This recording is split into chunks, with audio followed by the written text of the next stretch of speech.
பலுக செய்திடும் ஊற்று.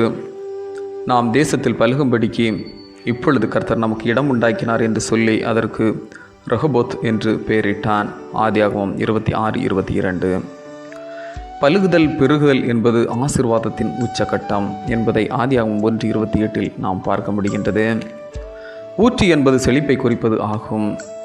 விசுவாசத்தின் தந்தை என்று பெயர் பெற்ற ஆபிரகாமின் மகன் ஈசாக்குக்கு அதிகமான ஆட்டு மந்தையும் மாட்டு மந்தையும் அநேக பணிவிடைக்காரர்களும் இருந்தபடியால் பெலிஸ்தியர்கள் பொறாமை கொண்டார்கள்.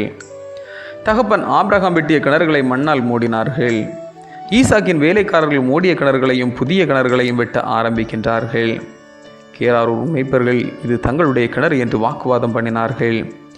ஈசாக்கு வெட்டிய கிணறுகளிலெல்லாம் நீரூற்றுகள் மிகுதியாக இருந்தது. நீரூற்றில் கிடைக்கும் தண்ணீர் என்பது குட்டையில் தேங்கி நிற்கும் தண்ணீர் போன்றது அல்ல. தேவைக்கு ஏற்றாற்போல் பொங்கி வழிந்து கொண்டே இருக்கும். ஒருபோதும் தண்ணீர் இல்லாமல் வற்றி வறண்டு போனதில்லை. கர்த்தர் எல்லா இடங்களிலும் நீரூற்றை உருவாக்கி செழிப்பாக்கினார். கர்த்தர் எல்லா இடங்களிலும் நீரூற்றை உருவாக்கி செழிப்பாக்கினார் என்ற மகிழ்ச்சியுடன் ரெகொபோத் என்று பெயரிட்டான். ரெகொபோத் என்ற பெயரின் பொருள் கர்த்தர் நமக்கு இடம் உண்டாக்கினார் என்பது ஆகும்.